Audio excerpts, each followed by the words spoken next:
En todo el planeta, el petróleo emana del subsuelo. En Venezuela, más allá del hecho físico, el petróleo surgió para conformar la identidad de toda la nación durante el siglo XX. En 1914, el reventón del Pozo Sumaque 1, en una ribera del lago de Maracaibo, fue el primer latido de una Venezuela que desde entonces vería su destino ligado al oro negro. Este es el relato de cómo un recurso natural configuró la política, la economía y hasta la cultura de un país, de cómo Venezuela mutó de una aldea rural a una pujante república, al convertir el petróleo en su mito fundacional moderno, y de cómo, entre bonanzas y crisis, esa misma riqueza subterránea fue testigo y protagonista del apogeo y el colapso de toda una nación.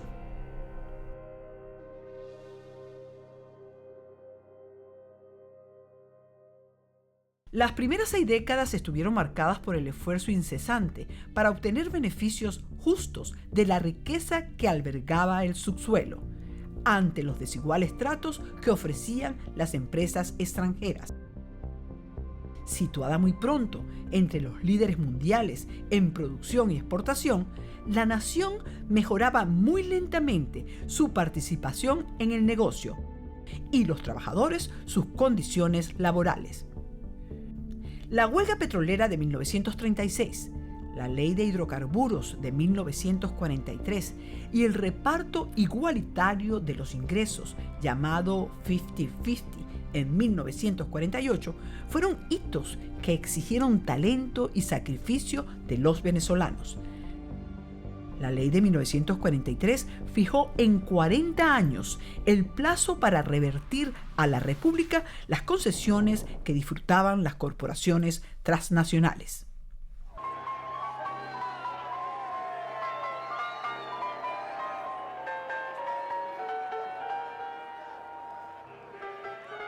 La conquista de la democracia en 1958 dio aliento a mayores reivindicaciones. El mismo año fue decretado el reparto porcentual 60-40 en favor de Venezuela. Y los siguientes gobiernos democráticos fueron afinando su relación con la riqueza que le había brindado la naturaleza. Y así llegó el momento culminante. El 29 de agosto de 1975, el Congreso Nacional aprobó la ley orgánica que reserva al Estado la industria y el comercio de los hidrocarburos, o Ley de Nacionalización Petrolera. Al día siguiente fue fundada Petróleos de Venezuela, PDVSA. Estos actos de soberanía culminaron el 1 de enero de 1976, cuando el presidente Carlos Andrés Pérez izó la bandera nacional en el Pozo Sumaque 1, el mismo que en 1914 había iniciado la fiebre petrolera. El petróleo mueve hoy la historia. Debemos movernos con ella. Fue un proceso ejemplar, civil, hecho por civiles, sin movilizaciones de tropas y sin actos heroicos, nada. Fue una cuestión impecable. La industria petrolera en manos de la República está cumpliendo 50 años.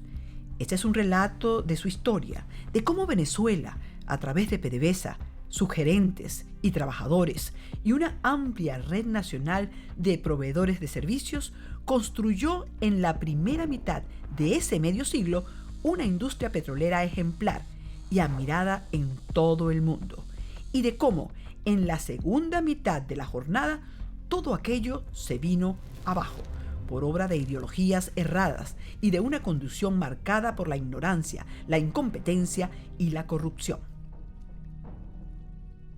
El proceso de estatización o de nacionalización de la industria petrolera venezolana fue un hecho que marcó una pauta histórica.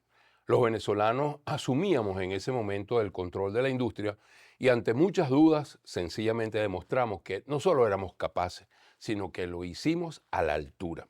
Se resolvió entonces crear a Petróleos de Venezuela como empresa matriz para hacer que la planificación, la coordinación de las actividades el control financiero y la supervisión de la industria. Pero no teníamos la casa matriz y no teníamos gente que nos manejara el asunto del comercio internacional. ¿Qué se decide entonces? Se nombra la Junta Directiva de Petróleos de Venezuela, constituida por exfuncionarios de las empresas petroleras, todos con una gran experiencia y gente de una honorabilidad muy grande, intachable conducta ciudadana, presidida por el general Rafael Alfonso Ravara.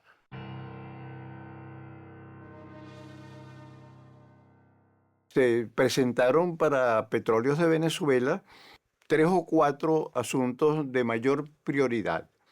Lo primero fue reanudar la actividad exploratoria, que en Venezuela se había paralizado porque las empresas concesionarias veían el año 83 como el fin de su actividad en Venezuela y no tenían ningún incentivo para hacer inversiones de largo plazo. Entonces, las reservas petroleras venezolanas habían bajado peligrosamente, lo cual solamente le daba a Venezuela 10 o 11 años de vida petrolera. Entonces era necesario encontrar más petróleo. En los años siguientes se realizó un intenso programa de exploración que dio lugar a un incremento espectacular de las reservas, debido en particular al desarrollo de la faja petrolífera del Orinoco. Petróleos de Venezuela comenzó a identificar como su recurso de hidrocarburos más importante el crudo pesado. Sencillamente visualizamos que a futuro Venezuela tendría que depender de manera importante de las exportaciones y el procesamiento de esos crudos pesados. La segunda prioridad fue la de renovar y remozar el patrón de refinación. En 1977 se emprendió la modernización de las refinerías que PDVSA poseía en Venezuela: El Palito, Amuay y Cardón.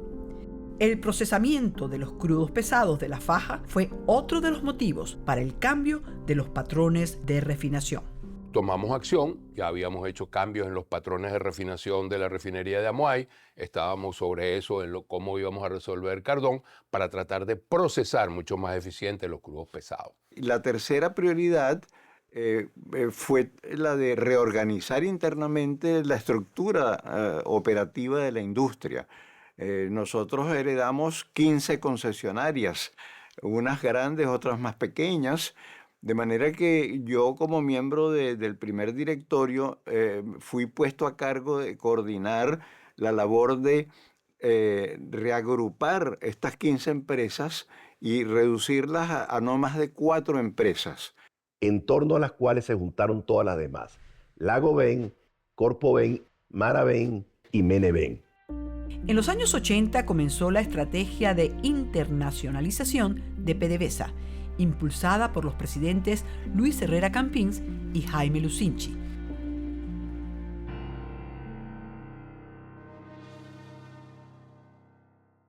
Yo diría que la iniciativa económica más importante que ha hecho Venezuela en la historia republicana fue la internacionalización. Y esa internacionalización tenía mucho que ver dónde íbamos a refinar nuestros crudos pesados. Lo que hicimos el año 1979, empezar a hablar con la FEBA, que tenía una capacidad de refinación muy importante en Alemania.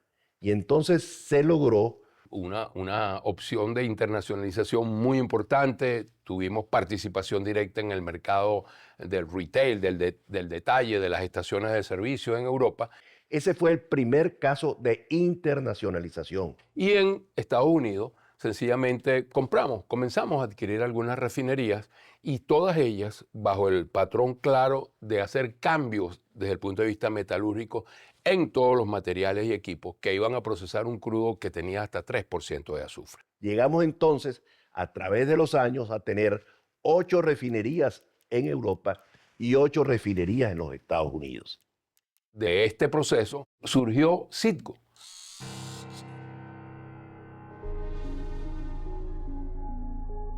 Citgo fue una empresa que se compró en un momento en que Petróleo de Venezuela estaba empujando la búsqueda de estar más cerca del mercado, de integrarse aguas abajo al mercado y conseguir a través de la compra de sistemas de refinación una relación más grande con sus mercados principales, que finalmente se integraron todos en lo que hoy conocemos como Citgo Petroleum. Petróleos de Venezuela no hizo grandes erogaciones de su propio capital para adquirir a Citgo, sino que se basó en contratos de suministro de petróleo a largo plazo. Fue lo más importante que se había logrado hasta ahora por parte de país alguno, porque Arabia Saudita había tenido una refinería en los Estados Unidos, pero nunca llegó a tener la misma influencia que ha tenido Citgo. Tuvo, por supuesto, muchos detractores. Los detractores de siempre de la extrema izquierda que después llegaron con Chávez al poder, que proponían dedicar las inversiones al desarrollo de la industria en el país y no en el extranjero. Concebían a PDVSA solo como una fuente de recursos para financiar el gasto público. ¿Qué quiere el Estado? Tener más ingresos para poder satisfacer las necesidades de salud, de educación, de infraestructura. Entonces, ¿qué le exigía siempre a PDVSA? Dame más real, dame más plata. En la evolución también nos dimos cuenta a comienzos de los 90 que no teníamos el dinero suficiente para crecer, imprescindible para un país que venía en auge. Y entonces comenzó a concebirse la idea de la apertura petrolera. ¿Qué hizo Petróleos de Venezuela? Dijo, bueno, vamos a hacer unos convenios operativos, vamos a hacer algunas empresas mixtas, de manera que el sector privado venga e invierta por nosotros, controlamos esa operación y es un ganar, ganar, ganar. Los convenios de la primera ronda, allí empezó el proceso, luego fuimos a una segunda ronda y más adelante llegamos a la tercera ronda. En el interín hicimos un proceso extraordinario que fue la exploración y producción a riesgo bajo el esquema de ganancias compartidas que se hizo a mediados de los años 90 y que dio un resultado excelente. Funcionó muy bien, todos esos convenios operativos, todas esas empresas mixtas estuvieron funcionando muy bien. Se llegó a producir 3.350.000 barriles por día. Teníamos una fuerza laboral de 69.000 personas porque eran 40.000 petroleros fijos, pero habían también 29.000 contratistas, ¿no? En 1998, PDVSA ejecutó su mayor reorganización. Fusionó sus filiales Lagoven, Maraven y Corpoven en una sola corporación. PDVSA se consolidó como un gigante energético.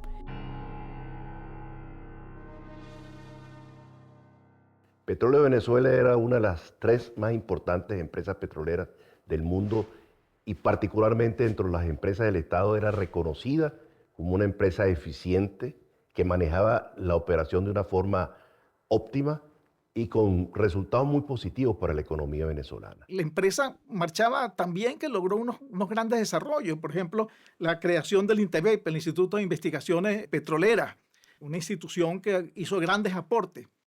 Pero ese era el punto. Interrumpió cuando la barbarie apareció. En su momento de mayor esplendor, cuando la exitosa PDVSA se aproximaba a cumplir su primer cuarto de siglo, en 1998, ganó las elecciones presidenciales el teniente coronel Hugo Chávez Frías, con un mensaje de cambio radical para Venezuela y para la industria petrolera nacional. Allí definitivamente se decreta el comienzo del fin.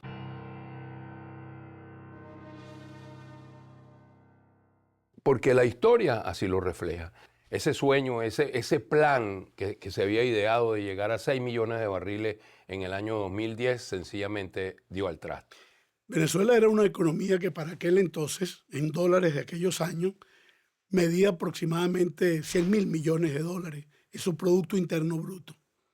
Era una economía que estaba produciendo 3.400.000 barriles diarios de petróleo, sino que PDVSA venía ejecutando un plan de inversión con el cual la producción petrolera para el año 2010 iba a alcanzar a 6 millones de barriles diarios. Es decir, el boom petrolero que nos agarró después muy favorablemente del 2004 hasta el 2013 hubiera encontrado a una Venezuela que en el 2010 estaría produciendo 6 millones de barriles diarios.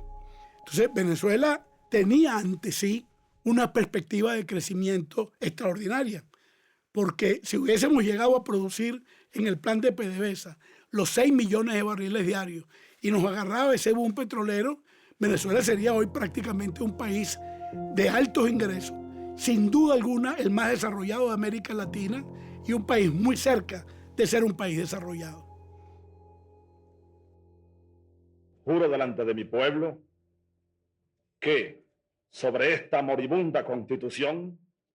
Apenas asumió la presidencia, Chávez convocó a una asamblea constituyente.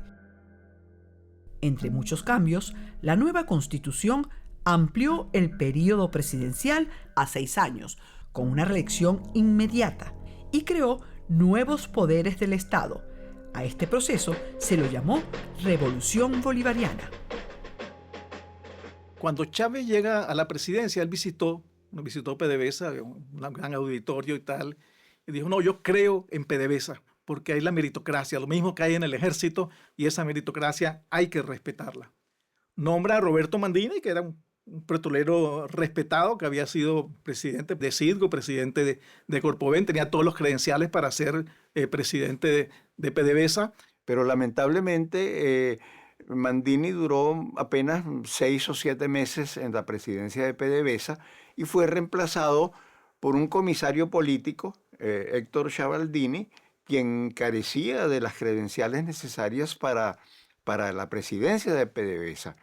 Al poco tiempo sacan también a Chavaldini porque manejó muy mal el aspecto sindical. Porque no pudo realmente evitar la firma de la convención colectiva, que se obliga al régimen, al señor Chávez, ¿verdad?, y a su equipo, firmar la convención colectiva. Pero esta es una costumbre que tienen esta gente, utilizan a sus propios compañeros de partido, aliados, en un momento dado cuando no pueden llevar a efecto una tesis que ellos consideran importante, y si tú no la puedes cumplir, entonces eres la víctima. Te utilizan y adiós. Chavaldini fue reemplazado por un militar muy competente, sobre todo en el campo financiero, el general Guaycaipuro Lameda. Guaycaipuro Lameda hizo una buena labor. Llegó con un poco con esas cuestiones militaristas, bueno, aquí hay que poner orden y tal, y que no sé qué. Me veían como un general desconocedor del negocio que había sido enviado por Chávez para militarizar la industria petrolera. Hay diferimiento en las solicitudes de información que yo hago y me hice un planteamiento. Yo tengo que romper esta frialdad que hay frente a la figura del presidente de PDVSA.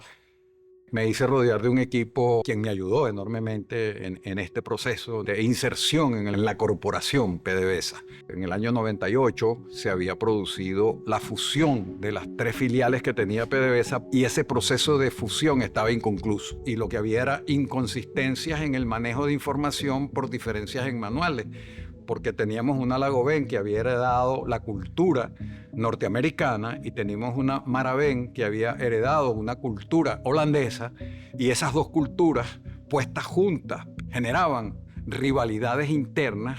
Yo veo allí el centro de gravedad que me permitía a mí acercarme a la gente. Adoptó rápidamente una alianza con el sector gerencial de Petróleos de Venezuela. En ese momento PDVSA estaba en el proceso de haber cumplido sus primeros 25 años y llegamos a un proceso para definir cuál era la visión que le íbamos a dar a PDVSA para los próximos 25 años. Entonces hicimos un trabajo de 90 días donde trabajaron 3.000 personas para crear esa visión, para que fuera compartida por todos. Era salir del mundo del petróleo para ir al mundo de la energía. Teníamos que hacer un negocio distinto. No es solo producir petróleo, es generar energía para vender energía alrededor del mundo, ¿no? y generar más riqueza para Venezuela. La corporación se alineó alrededor de esa visión y orgullosamente los trabajadores de PDVSA, unos 40.000 personas, vestían en su tarjeta de identidad el lema que ellos mismos crearon: somos la energía. Al poco tiempo se dio que eso estaba funcionando bien, respetó la meritocracia y nosotros lo respetamos a él. Hizo un buen trabajo, tan buen trabajo que Chávez lo saca. La ruptura PDVSA, gobierno, Guaycaipuro Lameda, Chávez, tuvo varios episodios y uno de ellos muy importante fue alrededor de la empresa Citgo. y el presidente Chávez había designado como presidente de Citgo al general Osvaldo Contreras Maza. En determinado momento, tanto a Osvaldo Contreras como a mí nos da una instrucción. Ustedes tienen que encargarse de la venta de Citgo. Y ahí entendimos, tanto Osvaldo Contreras como yo, que 2 militares puestos en esas 2 posiciones estaban puestos como para que obedecieran las órdenes directas de un presidente. A mí me dan unas explicaciones muy razonables de lo inconveniente que significaba vender a Citgo. A Osvaldo Contreras le dan lo mismo en Estados Unidos. Nos ponemos de acuerdo y definimos una estrategia para ver cómo hacíamos para no cumplir esa orden. O sea, era inconveniente para el beneficio de la República vender a Citgo. Entonces, bueno, diseñamos una estrategia para llevar al presidente Chávez a los Estados Unidos. Él fue y en las propias instalaciones de Citgo, el general Osvaldo Contreras Maza es el encargado de hacerle la presentación al presidente Chávez con toda su corte de ministros y asesores de corte de izquierda. Cuando se le hace la presentación, decía, mire, Venezuela hizo esta inversión para comprar a Citgo, no la pagó en efectivo, la pagó con petróleo que estaba almacenado en un momento de crisis que no se podía salir de ella, pero bueno, la inversión que se hizo fue esta, el beneficio que ha dado Citgo en términos económicos es este, y siempre tengo mi $1.5. En ese momento, Citgo tenía un valor muy superior a la inversión que se había hecho inicialmente.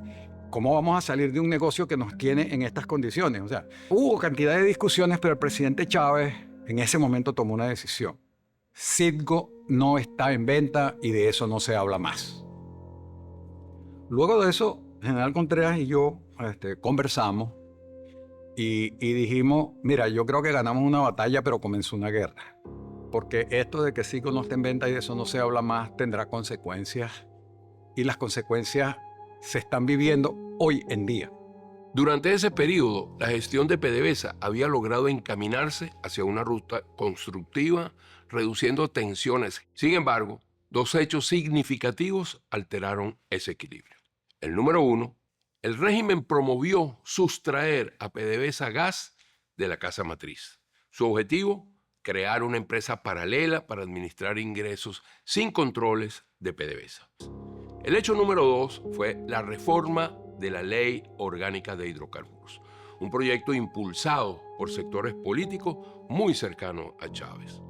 Frente a ambos desafíos, PDVSA, actuando de manera cohesionada, defendió la integridad de la empresa, logró mantener a PDVSA Gas dentro de la corporación y presentó objeciones técnicas y de fondo a la reforma legal. Cabe destacar que el rol y el liderazgo del entonces presidente de PDVSA, el general Guaicaipuro Lameda, cuya firme posición fue determinante con acciones de defensa institucional, en particular para el caso que teníamos de PDVSA Gas. Un último evento terminó por detonar la salida del general Lameda de PDVSA, su visita a Cuba, que fue impuesta por manejos entre Fidel Castro y Hugo Chávez. Yo voy a Cuba, yo estaba almorzando con Fidel Castro. Y en ese almuerzo yo recibí lo que después bauticé como la receta de Fidel.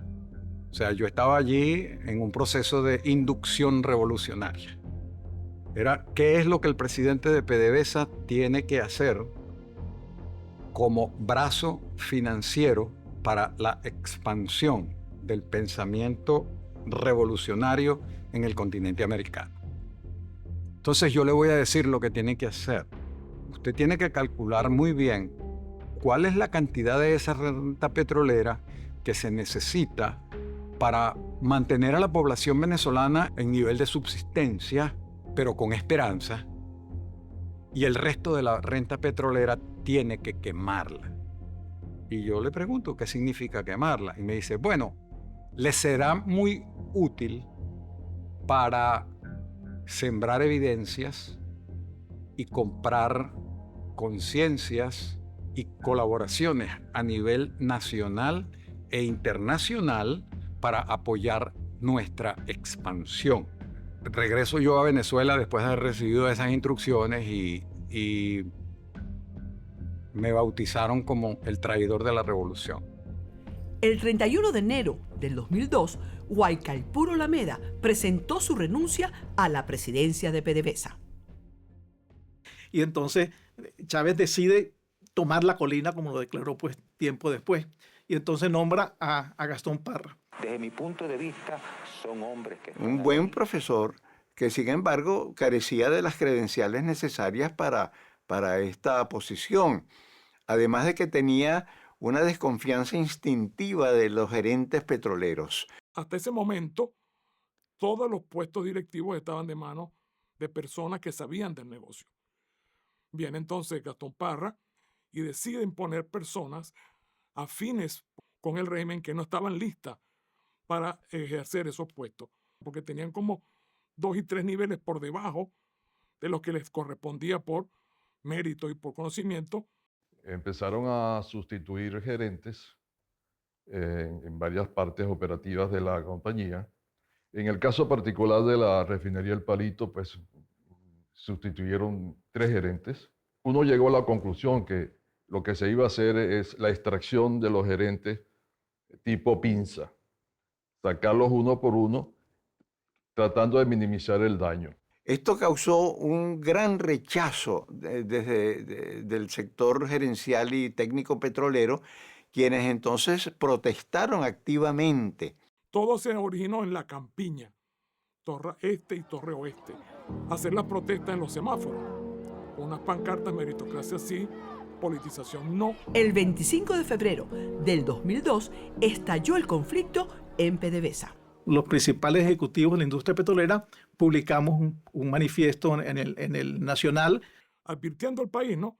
Tengan cuidado porque esto va por mal camino.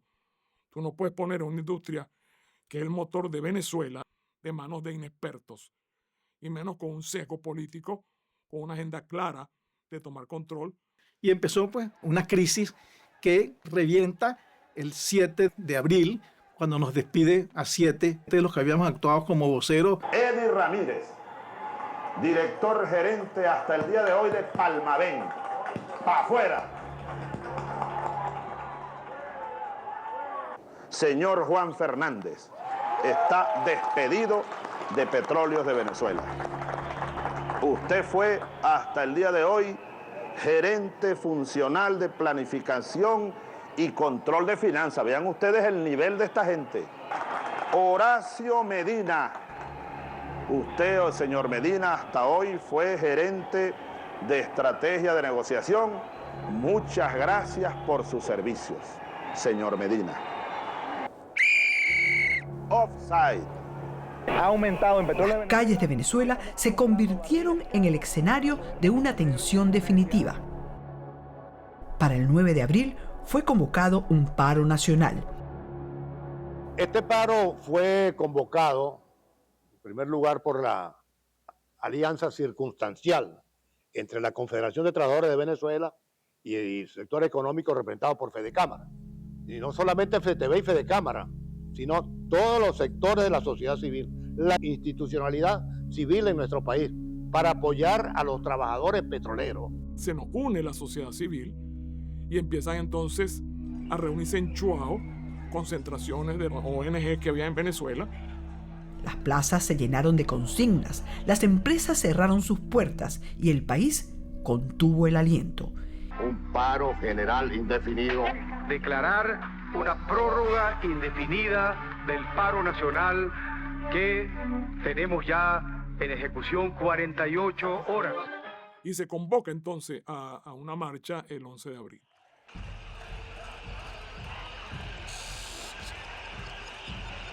El 11 de abril, Venezuela amaneció fracturada. Cientos de miles marcharon hacia el Palacio Presidencial. A estas alturas exigían la renuncia de Chávez. Simpatizantes del gobierno esperaban la marcha en el centro de Caracas. La Guardia Nacional y pistoleros civiles abrieron fuego para cerrar el paso a los marchistas. Para proteger la marcha, la Policía Metropolitana intercambió disparos con ellos. 19 muertos y decenas de heridos. La chispa que incendió al país. La gravedad de los sucesos produjo una crisis que culminó con la rendición de Chávez ante los jefes militares y su rotación por diversos cuarteles. Pedro Carmona Estanga. El día 12 se juramentó un presidente provisional en un acto que no estaba previsto en la Constitución Nacional vigente. Esto produjo una reacción de otros grupos militares y de sectores populares afectos al presidente depuesto. En la madrugada del 13 de abril, regresó Hugo Chávez al Palacio de Miraflores. Expresó un mensaje de paz y como gesto de reconciliación destituyó a Gastón Parra y a la cuestionada directiva de PDVSA. Cuando regresa Chávez, nos pide perdón, nos reintegra a mi cargo, reintegra a otros, algunos los cambia de cargo para ponerlos en sitios menos visibles de comando, pero las cosas empiezan a marchar, nombra a Ali Rodríguez Araque, que era el mejor candidato que él tenía en ese momento. Ali Rodríguez, bueno, exguerrillero, el excomandante Fausto, trató de tener alguna cuestión, pero por debajo de cuerda, realmente la idea era tomar Petróleos de Venezuela y politizarla. Empezaron a cambiar a la gente, cambiar a los que consideraban ellos líderes del paro. Gente que eran supervisores, gente directivos, los sacan y los ponen en posiciones neutras, donde no tenían ascendencia sobre lo que son las operaciones medulares. Sí, tuvimos reuniones con Rodríguez Araque a los diferentes niveles, más que todo gerencial. Rodríguez quería un compromiso operacional en forma continua, tal como lo habíamos hecho todos los años anteriores. Ali Rodríguez Araque, sin duda alguna, es uno de los responsables que indujo con sus acciones internas a los trabajadores del sector de hidrocarburos, principalmente de PDVSA, a sumarse al paro cívico nacional, dado que aplicó una política dual de acercamiento y presión. Mostraba apertura y hablaba de proyectos constructivos, mientras los operadores que él tenía intervenían en la gestión interna, afectando al personal y obstaculizando proyectos en ejecución. En el Zulia había iniciativas de querer parar esto porque ya no aguantaban la persecución que tenían, ya a niveles de superintendente, a niveles más bajos. Incluso en octubre, el jefe de las lanchas del Zulia decide parar todas las lanchas, que no fuera gente a los pozos. Entonces tuvimos que llamarlo, mira, no, esto no es así. O sea, la idea nuestra no es parar la industria. En eso Ali Rodríguez empieza a llamar, él asume luego de abril, y empieza a tener comunicaciones tanto con Juan Fernández, que era la cabeza de Gente Petróleo, y Horacio Medina, que era la cabeza de Unapetrol. Fuimos. Entonces dice, ¿cómo hago yo para que ustedes detengan el paro?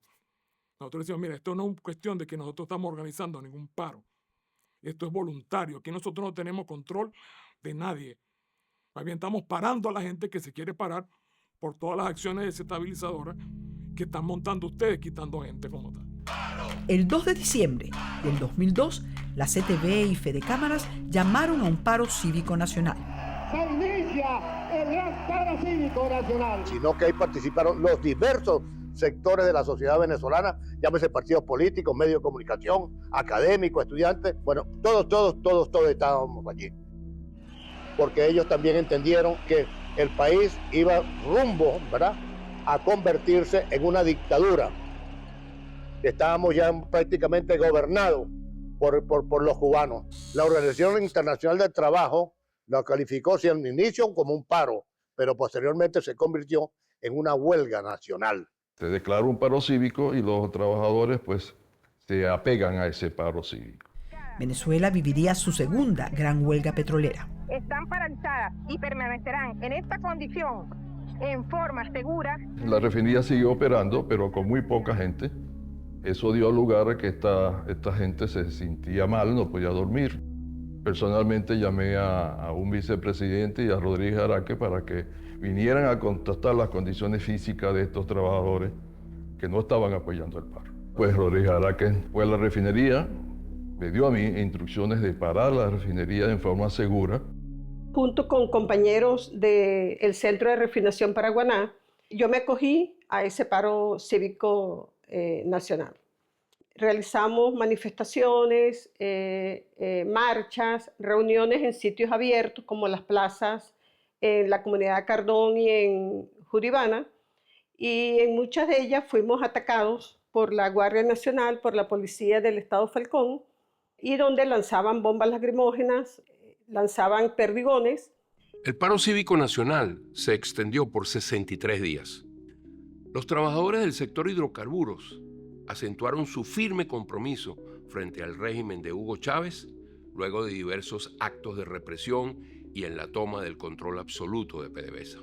Todo bajo la conducción de Alí Rodríguez Araque como principal ejecutor de la estrategia del régimen. La paralización impactó de manera directa la vida cotidiana de los venezolanos. En un momento crítico, el 90% de las estaciones de servicio permanecían cerradas y las colas para acceder al combustible superaban las 12 horas. Al mismo tiempo, PDVSA redujo su producción en un 85% de su capacidad operativa. El 3 de febrero de 2003, la sociedad civil reunió más de 4 millones de firmas para pedir un referéndum revocatorio contra Hugo Chávez. Ese mismo día, finalizaron el paro cívico nacional y la huelga petrolera. Lo cual llevó a la terrible decisión de Hugo Chávez Frías de expulsar del sector petrolero 19 o 20 mil empleados técnicos y gerentes petroleros. La meritocracia sería reemplazada por la lealtad política. Simplemente nos votaron por el periódico, no había ningún tipo de procedimiento legal de despedida, simplemente porque nos bloquearon y simplemente nos van a trabajar. También había mucha gente, sobre todo los que vivían en los campos petroleros, como los semerucos. La manera violenta e inhumana con que ellos sacaron a la gente de los semerucos, no respetaron viejos, no respetaron mujeres, no respetaron niños. Y aproximadamente como 4:30 de la mañana, unos 200 guardias nacionales entraron a la urbanización, rompieron la cerca metálica que protegía a los residentes de esa urbanización y fuimos atacados en una forma violenta, gritos de guerra, con pasamontañas. Pensábamos que nos iban a matar, yo particularmente, porque a mí era que me iban a desalojar junto con mis hijos, un menor de edad. Mi casa inmediatamente fue rodeada por la Guardia Nacional. Me tocaban la puerta, me tocaban la ventana, que saliera. Y bueno, y nosotros aterrados, abrazados, recibiendo bombas lacrimógenas. Y para mí yo pienso que ha sido el peor día que yo he vivido en mi vida. Los bloquearon en una lista negra, a toditos nos pusieron en lista negra de que no podíamos hacer nada que tuviera que ver con la actividad petrolera. Del director de negocios con terceros, donde a través de esta nota él se dirigía a las asociaciones estratégicas de la faja petrolífera del Orinoco y donde ratificaba que por favor no contratar personas que mostraron acciones referidas con los intereses de la empresa durante el evento ocurrido en el mes de diciembre del 2002. Eso generó mucha frustración en muchas familias. Primero porque los niños dejaron de estudiar, les bloquearon la entrada, no había colegio, que eran zonas muy regionales. Entonces, ¿dónde van a tener? No hay colegios privados, no hay nada. Algunos pusieron sus negocios propios, otros se anexaron a los negocios familiares, otros se enfermaron, otros se suicidaron. Es impresionante que hubo suicidio. Todos los trabajadores petroleros injusta e ilegalmente despedidos en 2002 y 2003, víctimas de la violación de sus derechos fundamentales, serán reconocidos. Ellos representan no solo una deuda moral e histórica, sino también la reserva más valiosa de conocimiento, dignidad y compromiso. Estamos convencidos que solo bajo un verdadero gobierno democrático será posible abrir espacios de diálogo, alcanzar justicia y resarcir los daños sufridos. Petróleos de Venezuela nunca se pudo recuperar, porque una empresa petrolera depende fundamentalmente de la calidad de su recurso humano. Los despidos no fueron una sanción laboral, sino una violación flagrante de derechos humanos y laborales fundamentales, ejecutadas para consolidar el plan político de Hugo Chávez, tomar el control de PDVSA y con ella la renta petrolera de la nación. La crisis trae eso. Por eso es que las crisis muchas veces son necesarias.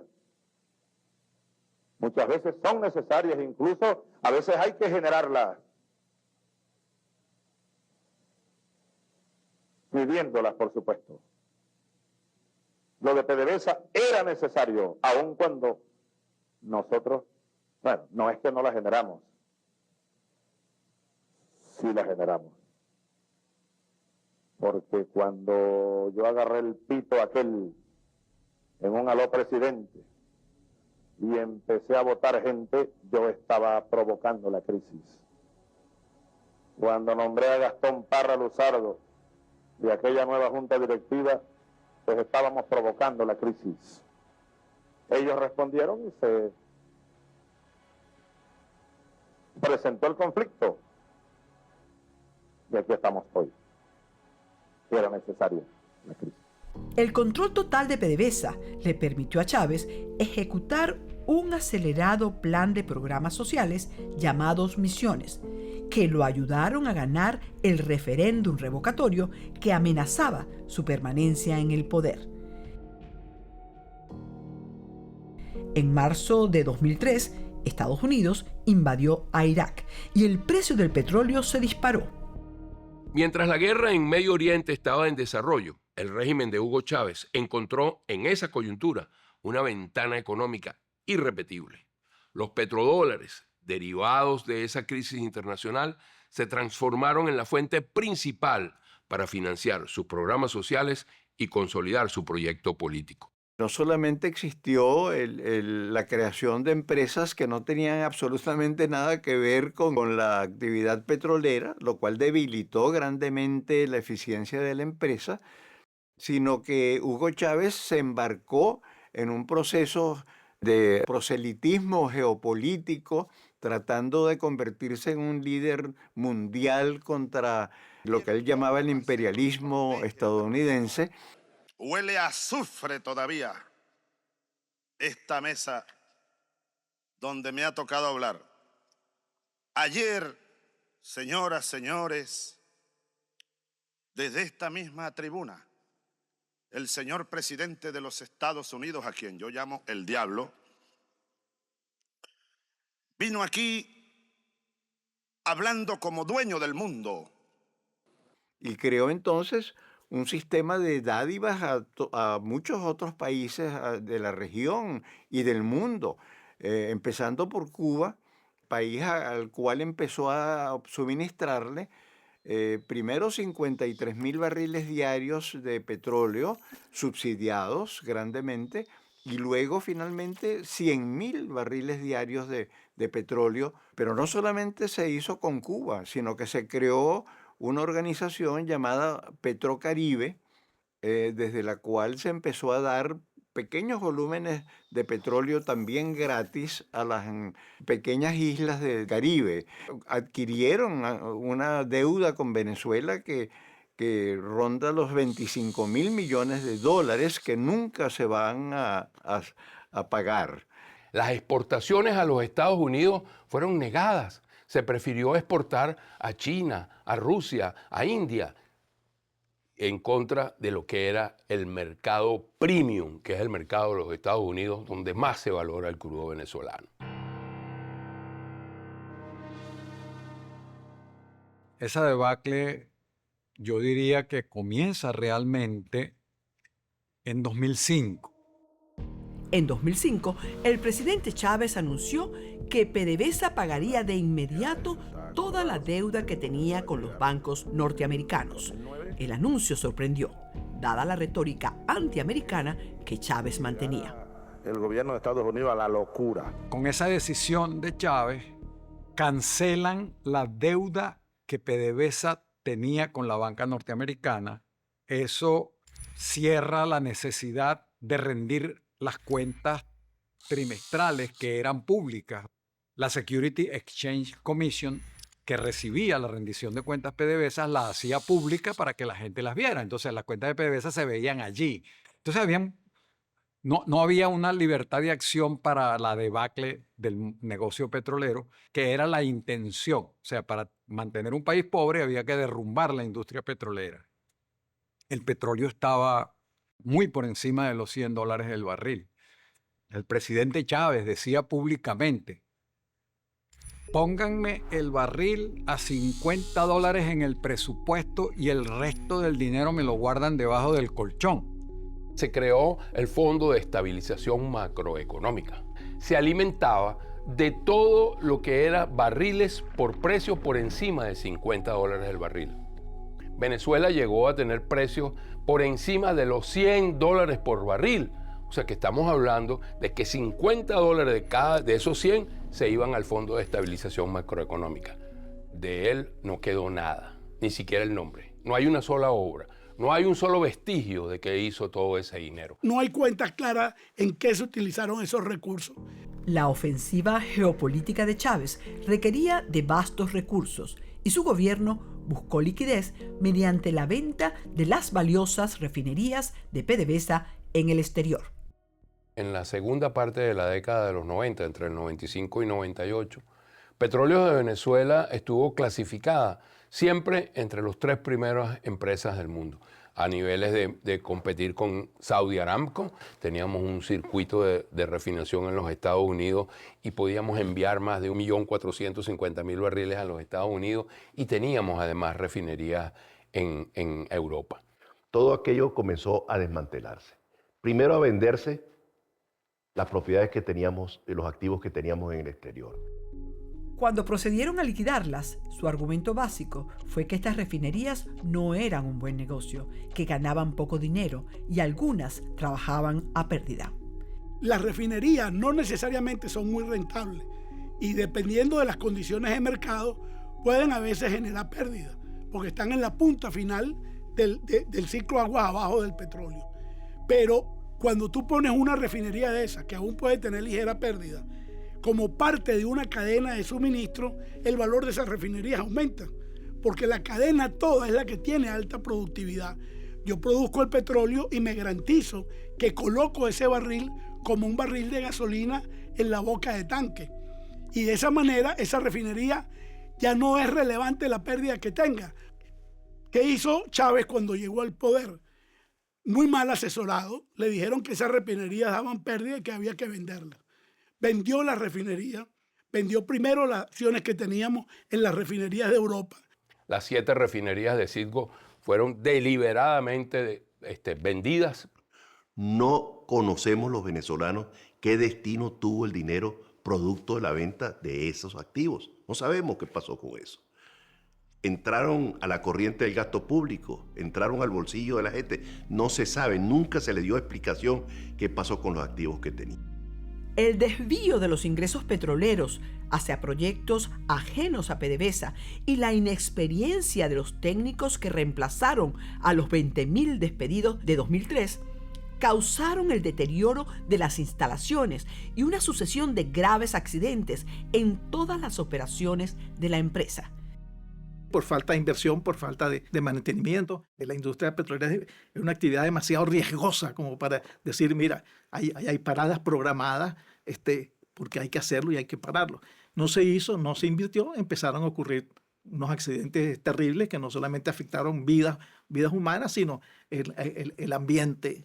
Cualquier mal cálculo, cualquier error puede resultar en una explosión como la hemos visto nosotros, por ejemplo, en el 2012 en Amuay. Por un error explotó y mató a un gentío. Estos accidentes, más la corrupción generalizada, aceleraron la caída de la producción y la refinación. La capacidad de refinación del país se ha reducido sustancialmente.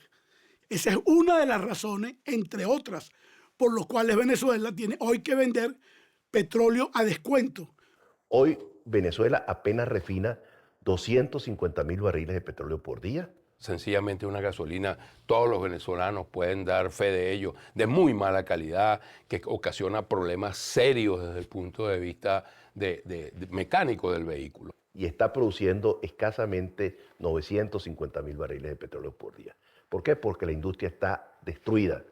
Los campos de tierra en el territorio nacional fueron desmantelados, las líneas de flujo, las estaciones de recolección, las estaciones de bombeo, las estaciones de compresión de gas, las estaciones de compresión de agua. todo el proceso de reinyección a los yacimientos se ha paralizado en el territorio nacional. No cabe ninguna duda que PDVSA está prácticamente acabada, eliminada. Es una empresa que para muchos es un cascarón. Creo que es importante tener en cuenta que tampoco existe el Ministerio de Energía. Rafael Ramírez definitivamente es un gran culpable de toda la destrucción de Petróleos de Venezuela. Que la nueva PDVSA es roja, rojita, de arriba. Pero es que después vinieron todos, Eulogio del Pino, Argenis Chávez, Telechea, Manuel Quevedo. Es que el país también se empobreció porque tuvimos 3 años de hiperinflación, es decir, con inflación anual de más del 1000%. Llegamos a tener en el año 18 una hiperinflación del orden del 17.000%. El creciente deterioro de la industria redujo los ingresos petroleros y para mantener el abultado gasto fiscal, Chávez acudió al endeudamiento y las expropiaciones. Y ahí lo que están en unos negocios, exprópiese. ¿Este edificio aquí cuál es? También es un edificio que tiene locales comerciales de propiedad privada. Exprópiese, señor alcalde, exprópiese. Firmo este decreto, de manera particular, nacionalizando el oro. A las 4:25 de la tarde de hoy, 5 de marzo, ha fallecido el comandante presidente Hugo Chávez Frías. En 2013, luego de anunciar la muerte del presidente Chávez, Nicolás Maduro lo sucedió en el cargo. Una de las mineras expropiadas en aquel acto, la canadiense Crystalex, rechazó la compensación ofrecida y recorrió arbitrajes y juicios para reclamar su pago. En el año 2018, Crystalex siguió un laudo ante el CIADI, el Centro para las Controversias. Obtuvo un laudo que le favorecía y con ese laudo se fue a las Cortes de los Estados de Delaware para embargar las acciones que PDVSA tenía en PDV Holding. Crystalex logró incluso en el año 2018 un embargo de las acciones de PDV Holding en Citgo, bajo el argumento de que PDVSA estaba obligada a pagar las obligaciones de la República. Un juez toma una decisión que es completamente incorrecta, que es la decisión del alter ego, que básicamente dice, esta es la misma cosa. Entonces la Corte consideró que eso era un alter ego, un otro yo, y levantó el velo corporativo. Lo cual uno puede ir en su acreencia de la República contra un activo de la República que está totalmente separado. Ese precedente, por supuesto, estimuló a muchas más empresas a que intentaran ejercer acciones en el mismo sentido. El caso de ConocoPhillips. Se acumularon hasta 38 procesos adicionales. Es decir, o en un juicio llegaron 37 acreedores más también para pretender adherirse a ese embargo y cobrar de la venta que a la postre puede hacerse del INPE. Citgo, como empresa operativa en los Estados Unidos, no tenía problemas jurídicos de ningún tipo. Es obvio que todos los acreedores de la República empiecen a ver a Citgo como el objetivo de deseo, porque buscan de dónde va a salir el pago de sus acreencias con la República y todos se enfocan sobre Citgo. A la demanda en Delaware por alter ego se sumó el caso de los bonos 2020, una acreencia vencida de casi $2.000 millones por bonos emitidos por PDVSA en 2016, donde fue colocado el 50.1% de Citgo como garantía. Que quede claro, fue Maduro quien empeñó las acciones de Citgo. Ese mismo año dio en garantía el otro 49.9% a la empresa rusa Rosneft. Estaba además su accionista embargada por las deudas con Crystalex y con Conoco. En pocas palabras, ellos decidieron vender Citgo con una máscara que hoy en día le da al gobierno varios discursos. Nos están arrebatando la corona de la industria petrolera gracias a las torpezas de un gobierno interino, cuando lo que está pasando es que están embargando a la República por una deuda que no se ha pagado. En 2018 fue reelecto Nicolás Maduro en comicios donde no participó la oposición y fueron declarados ilegítimos por varios organismos internacionales. A causa de esto, la Asamblea Nacional desconoció a Maduro y designó a Juan Guaidó presidente interino de Venezuela. Guaidó fue reconocido por más de 60 países, entre ellos Estados Unidos. Ese reconocimiento que los Estados Unidos le ha dado a la Asamblea Nacional y a los presidentes de esa Asamblea Nacional, en primera instancia Juan Guaidó y ahora a Dinora Figuera, genera una situación bastante única en que una estructura precaria, como hoy en día es la Asamblea del 2015, mantiene el control efectivo de nuestro principal activo en el exterior, que es Citgo. También pasan al control todos los pleitos que hay contra la República, porque al constituirse el gobierno interino en la cara de la República, tiene que hacerle frente a todos los pleitos. Y en función del reconocimiento que se recibió del gobierno de los Estados Unidos, se nombró una junta administradora ad hoc de PDVSA para que se ocupara de todo lo que significa la defensa de los activos de PDVSA en el exterior. Se emprendió un proceso de defensa arduo, diligente. Desde un comienzo se estableció una estrategia de una robusta defensa judicial, es decir, atender los casos. La nueva gerencia de Citgo, que se instaló con PDVSA ad hoc y desde el gobierno interino hasta hoy, limpió esa empresa, aumentó su capacidad de producción y Citgo no tiene deuda. De hecho, tiene dividendos acumulados en efectivo, están retenidos por el tribunal del juicio de Citgo por el orden de $3.000 millones. La Junta Administradora ad hoc de PDVSA solicitó en Nueva York la nulidad de la garantía de los bonos PDVSA 2020 mediante el uso de las acciones de Citgo, demandando la nulidad de los bonos 2020 porque efectivamente habían sido emitidos sin la aprobación de la Asamblea Nacional, que es un requisito constitucional. En diciembre de 2020, la Corte del Distrito Sur de Nueva York sentenció que los bonos PDVSA 2020 son válidos según la ley de Nueva York. Venezuela estaba nuevamente a punto de perder la empresa. Pero para ese momento contábamos con la protección de la OFAC. Las licencias OFAC impiden que los bienes venezolanos en Estados Unidos sean embargados. PDVSA ad hoc apeló la decisión de 2020 y en julio de 2024 la Corte de Apelaciones del Segundo Circuito anuló la decisión de primera instancia. El 18 de septiembre de 2025, la misma juez Paul Falla de la Corte del Distrito Sur de Nueva York declaró nuevamente que los bonos son válidos, esta vez basándose en una interpretación particular de las leyes venezolanas. Consideramos que este análisis y esta sentencia de la jueza Falla es absolutamente erróneo.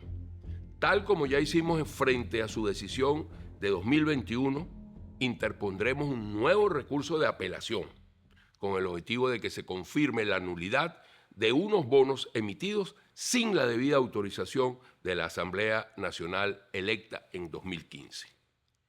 Mientras no concluyan los recursos legales, dichos bonos y su garantía siguen siendo inejecutables gracias a la suspensión de la licencia general número 5 de la OFAC, vigente hasta el 20 de diciembre de 2025.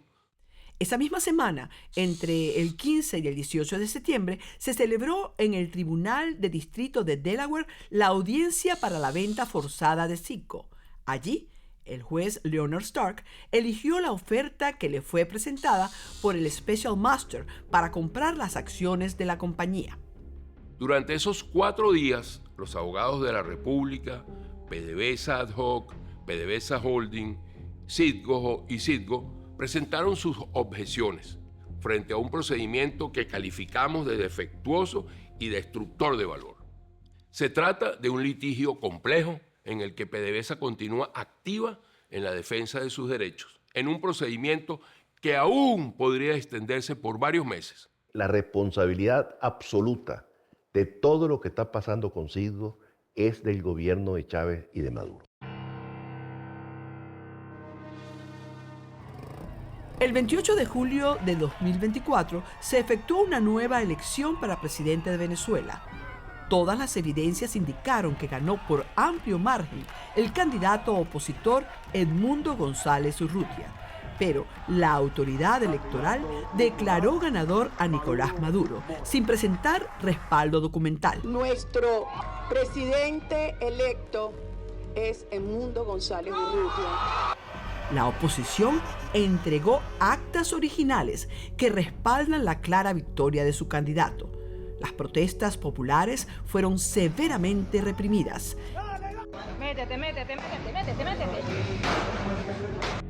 Y decenas de países desconocieron la reelección de Maduro. Si nosotros logramos preservar Citgo y toma posesión el presidente Edmundo González, Venezuela puede llevar un intercambio comercial con Citgo, mediante el cual nosotros le entregamos crudo a Citgo a precios de mercado y Citgo nos provee los combustibles necesarios que el país necesita para poner a su economía a moverse. Entonces Citgo puede hacer un centro refinero que refine crudo venezolano y nos envíe productos a Venezuela. Y eso permitiría que en un periodo de 1 a 2 meses Venezuela pueda resolver el problema de gasolina y de diésel de manera muy rápida. Citgo nos puede ayudar a comercializar, a estabilizar el mercado del Caribe, nos puede ayudar a colocar nuestros crudos en la costa del Golfo y nos puede dar a cambio combustible, que es una de las razones fundamentales para que el país pueda arrancar. Lo que más le conviene